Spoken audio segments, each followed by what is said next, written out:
a project with Frank Zappa. Oh, Frank Zappa. What was that project? He was the host. I can't think of where it was. I know it was down on 15th Street, what hall it was. I can't remember. But he had a personal appearance there for a whole week. And they had me dolled up in a white real tuxedo a la Cab Calloway with a white hat, and the whole thing, the cane, And primarily I thought I was down there like doing a warm-up shtick and maybe a couple other things. That's where he did, and I'm on his recording, something about some bandit or something. I have it somewhere in my confines. But that was for the whole week I did it down there. I was disappointed because they had these huge blown up pictures of me, which I have a barrel of them in the garage. I noticed the other day. I says, I got to give Karen one of those. It's just a paper, like a poster. They were selling to the people that were there, and they were selling for something like $2, for these, of me, pictures in the lobby.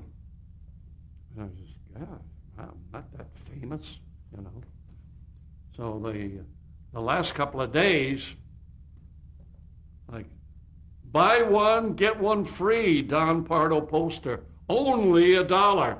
I says, my goodness, in 4 days, oh, how the mighty have fallen.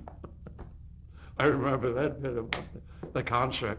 And also, I didn't like what was done because everything was successful for the audience, huge audience.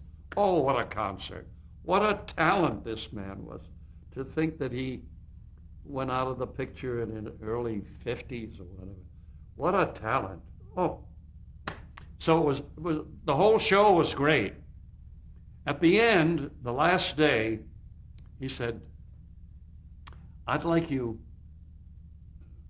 would you mind after the show, stay without getting undressed in your outfit? I'd like to have a picture taken for my home out in California, my gallery, I like to say. So I'm there. Like, to me, I exaggerate lots of times, and I seem like it was endless. Like maybe 2 hours I'm sitting around because he's so busy thanking this and doing this. And what are we going to? How long does it take to pose for a picture?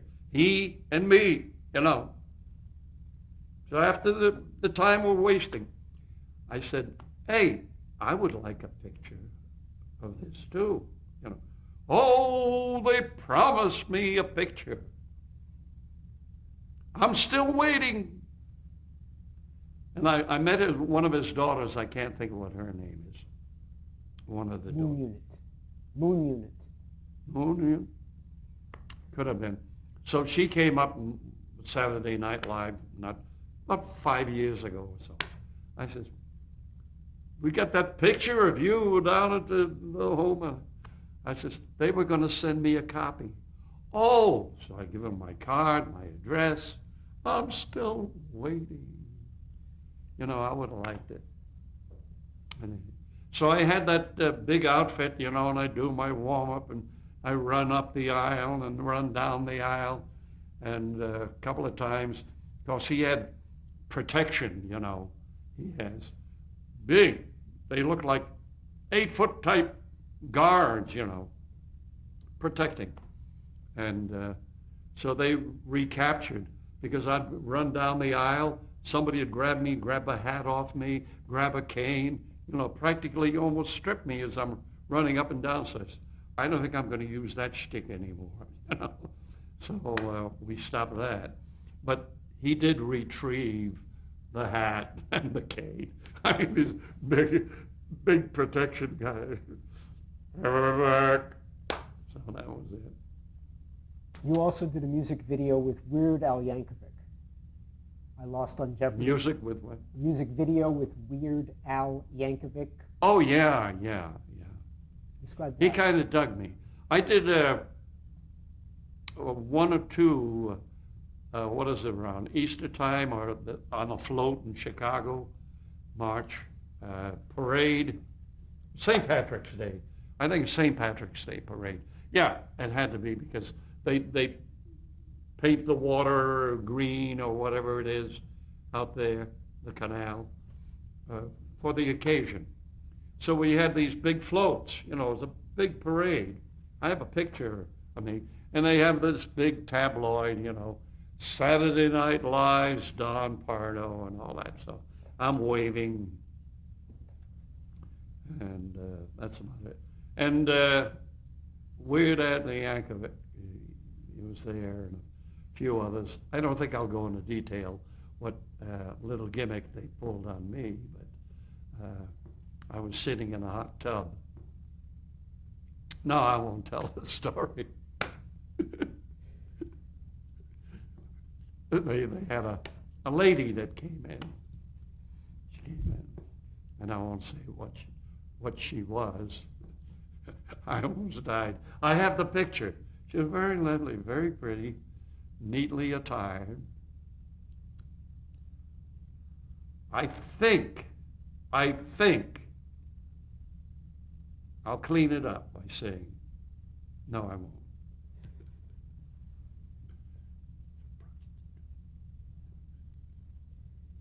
You've done many commercials in your career too. What were some of the memorable commercials that you Commercials? Commercials outside of NBC. Oh, Okay. yeah. I did quite a few of them. What are some of your See, if I had favorites? known that, I had a list somewhere of a lot of them. One that was quite admirable was the Monty Hall that was on with the game show for years. Is that Monty Hall? Let's Make a Deal. I did a gasoline commercial with him. My voice, but he was, and I'm supposed to be ethereal or something, and I can't remember the contents. But it was a funny commercial, and it got the award.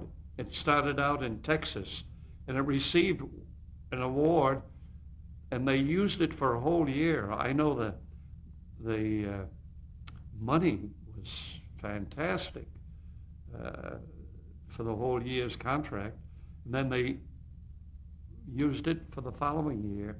I know I had to update a couple of lines, and it was one of my biggies. But as far as commercials, what is the one that, and that wasn't too long ago, one of the biggest ones I ever had.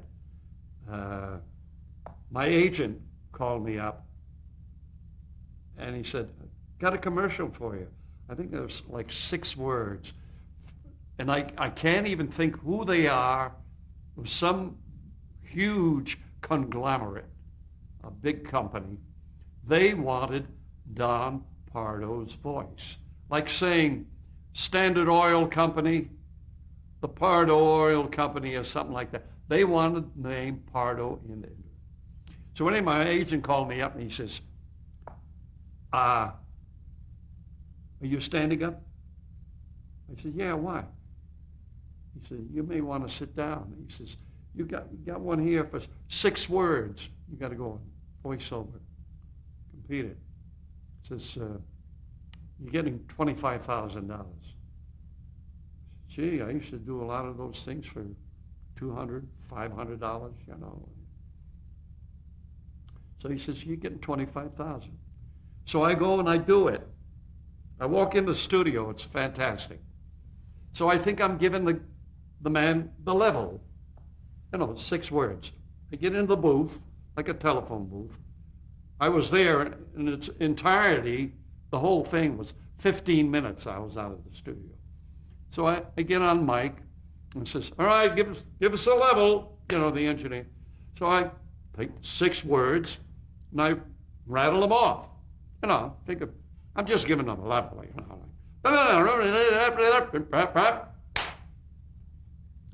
level okay? He said, that's fine. That's the take. The producer says, what? I says, that isn't, no, I want to do it right. I didn't feel the voice. I like to do it.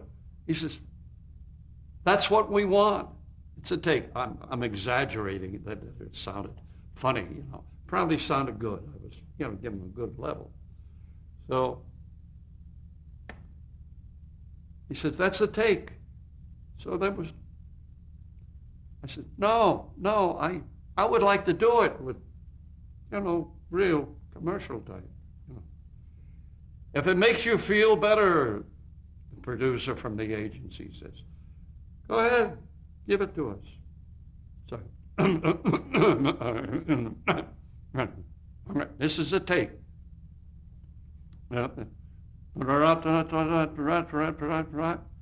I'm happy.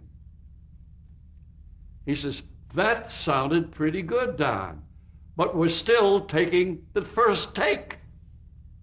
I walk out. So I get back to the studio. In about an hour or two, whatever, my agent calls up and he says, they were pleased, everything's fine. He says, are you still standing up or sitting down now? I says, I'm standing up. I'm on the phone. Right? Relax. You're not getting $25,000. Well, naturally, I figured it was ridiculous anyway, I used to do things like that, but in the early days, even before agents, $200, $300, $500, $1,000 big. So you're sitting down, you're not getting $25,000. So what's he going to tell me? I'm only getting $5,000, $10,000. So what? I was there 15 minutes. He says, you're not getting $25,000. You're getting $50,000. Huh? $50,000. He found out that it was going to be used abroad to a few countries, their subsidiaries, ta-da-ta-da, ta-da-ta-da. 50,000. I said, we're all set. I bring this up because this is the biggest thing that ever happened, of fees. And I get home, I get my check, the way they do it with all deductions and so on, so on, so on. So I'm saying $50,000. I've never seen a $50,000 check, like you're dreaming, like it's, well, you got a few on the taxes or something. So check comes in. Naturally, your agent's fee immediately got it broken down, breaks it down, it's $45,000. Then you got your federal tax, I think I was a widower then. Bring it down, you pay, which is good, right through the nose. Look, net $23,900. I took a look at this check, which I'm dreaming, $50,000 check. $23,900. I took the check and I went, check! I'm sitting in the kitchen. Gee. And I look back and I say, I think I ought to pick that check up. That's not bad. $23,000. Besides, I'm going to get something back from the government anyway. I overpaid through the nose. So that's the story of my first commercial that was that brief, $50,000. Other than that, they're pretty good. So I don't want you to tell me that I'm too poor a man. I'm very wealthy. Modicum. I married into money. All mine. I have some questions about your announcing style. You feel that your announcing has changed from the beginning, from 1944 when you began at NBC to today? What about beginning? Has your style of announcing changed? Has the style of announcing changed from when you started in radio in 1944 at NBC to today? Yeah, I think so. I think it was on the basis of doing the game shows and all, and the exaggerations Because, you know, as a staff announcer way back, you just did ordinary. At one time, I was enamored, as I mentioned, with Frank Gallup. And the other one was, I thought, Don Amici, when he did do a commercial. I love the quality of his voice. Don Amici. His real name is Dominic Felix Amici, Amici, but Don Amici. But anyway, I thought I would try it. I'd be reading, and I'd go, and now, Stella Dallas, you know, lowering my voice and all that. Finally, after a while, I began to think, what am I doing? You've got to have your own. Whether somebody mentioned it to me or somebody said, you have to have your own distinct quality of voice. So whether I don't think I did it mechanically or what, but on the basis of, a la, you know, a trip to Rome when people were exaggerating, when they were imitating me, and they'd go on with that sort of a bit, elongate a word, Saturday Night Live, you know, things. It just came kind of natural, you know. And if you don't give it to them, they say, what's the matter? You're not doing your own thing, you know. So, How do you keep your voice in shape? how? How? I I mean, didn't do anything in particular. And one thing I found out while I've been out in Arizona, I don't know what it is. I've been here a year, and once in a while I wake up in the morning and I say, gee, I did a lot of talking today. How come I don't feel like I'm getting laryngitis? Or if I come out of the pool, I'm swimming cold. So I did have to take care of myself to a degree. Be careful, you know. Because if I catch cold, I'll get laryngitis. So I kind of watch it.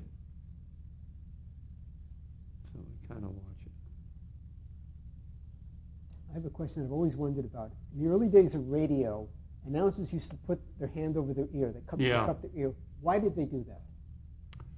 Well, I do it because I can hear nice clarity. Like right now, I don't like the quality of my voice, this being early for me. I like nighttime announcing. You know, I'm out there and I sound a lot different. But early in the morning, I don't know what it is.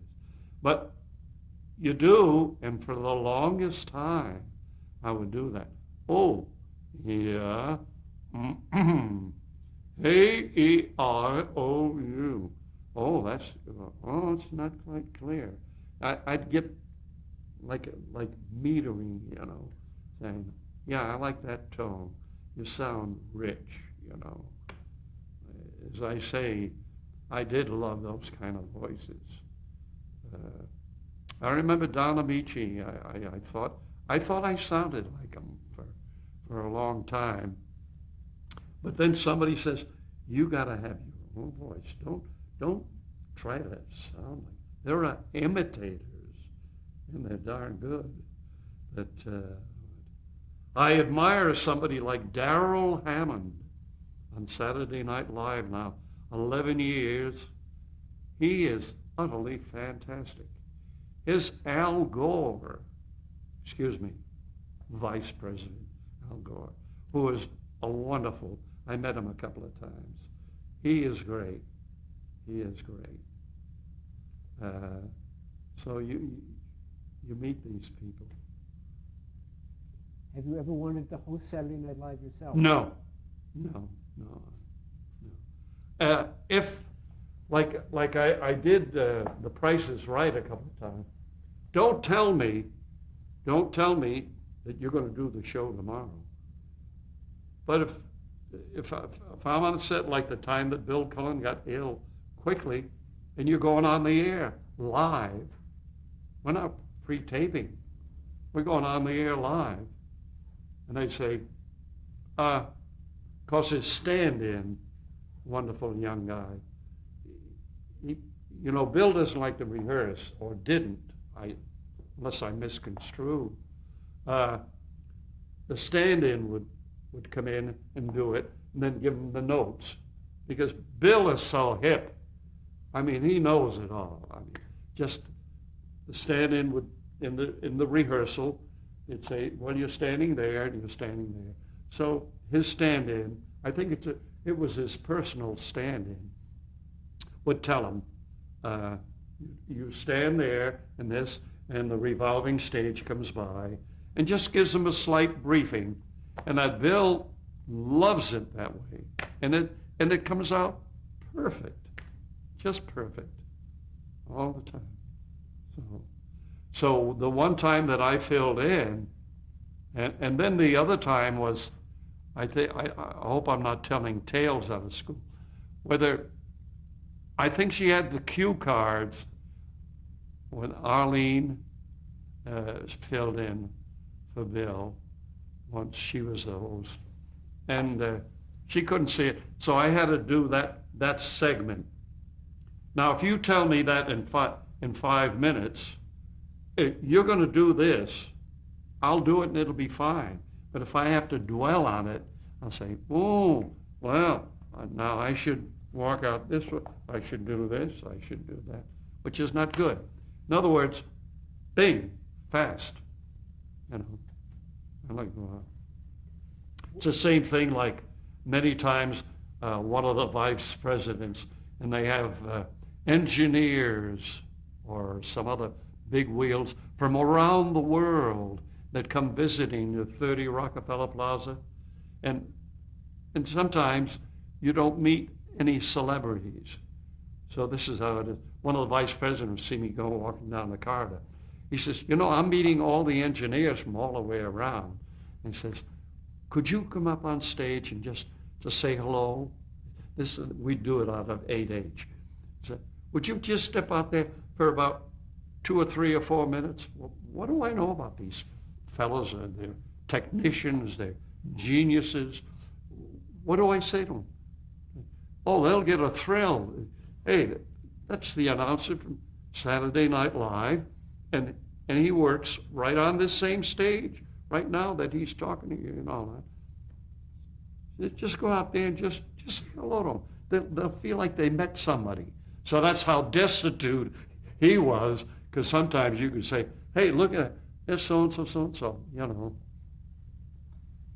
So I'd go out there and I'd say, I don't know what they're talking about. So I get out there,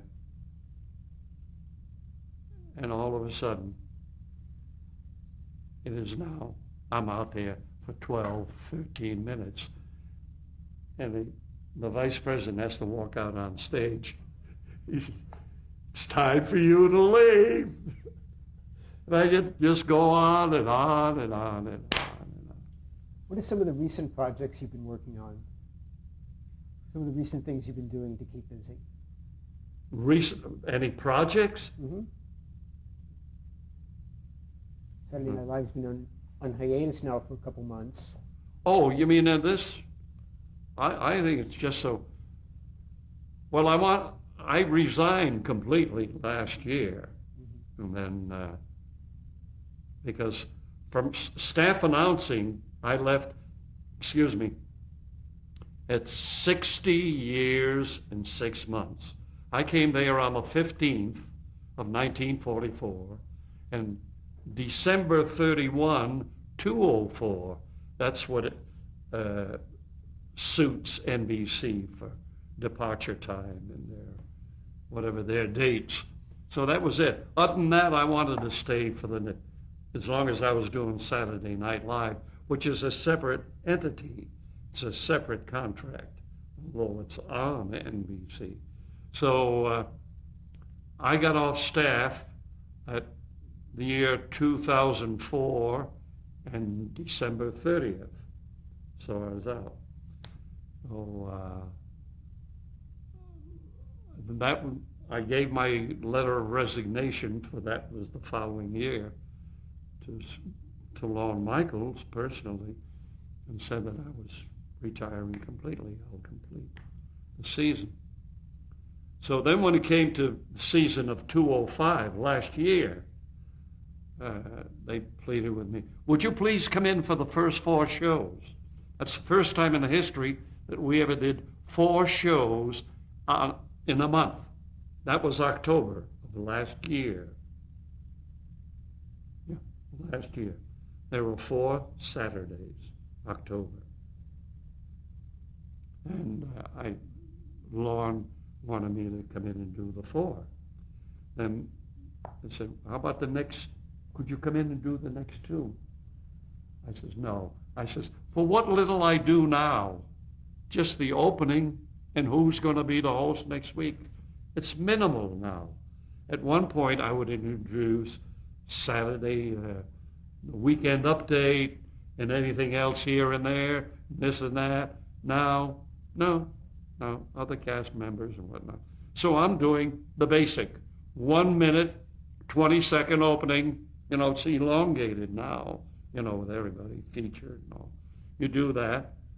1 minute, 20 seconds, and then the 5-second one, 15 minutes later, for next week your host will be David Schwartz, you know, musical guest, so and so and so and so. So I said, I can tape that from out here. It'll save you a lot of money. You don't put me up in the hotels, you don't have to fly, knock this off in no time, you know. So we did that in the next 2. It's not the same, they think, because we want you on the stage, right? The warm-ups, you know, at one time you go out there and you did a warm-up in the early days. 15 minutes, maybe 20 minutes, right? You do your shtick, whatever it is. Cut down a little more. Then it came to a period, somebody got the idea, hey, it's kind of a new show, you know, new cast and all that. Hey, why don't cut it down? Let's bring out one of the members of the cast, like Gilda Radner. All right, she'll come out and she'll ask questions, you know. Karen, is that you, Karen? Karen, yeah, you had your hand up. What is it you want to ask me? Well, ask her something, and she'd retort, you know, in a nice way. It's very nice, very present, whether it's personal or otherwise. Then we were doing that with Bill Murray, Dan Aykroyd, and I swear I may be incorrect, but when we tried that with Dan Aykroyd and John Belushi, when they came out as one of those greetings in the warm-up, as the Blues Brothers. I think I could be correct. I don't know for a fact. But obviously, there could have been an agent that heard him doing this, kidding around with this Blues Brothers. They were dancing right there. And before you know it, they had a contract. And they did a movie from the Blues Brothers, from a little shtick that they were doing just for kicks. You know, just a little. You remember Dan Aykroyd and John Belushi jumping around. And it turned out to be a shtick. So that's a typical example of that. So the others would come out, you know, some of the others. I'd bring them out. So gradually, my warm-up, if you call it that, is getting down here. Now, lately, they introduced me. Here's the legend. You know, the orchestra leader. They play for about 15 minutes before. And at the proper time, I'm told when to go out. And I go, here's the legend. Pardo. And I come out. And my big ad-lib thing is, just a second. You're going to call me a legend? Please, living legend. So I do that with the orchestra. So now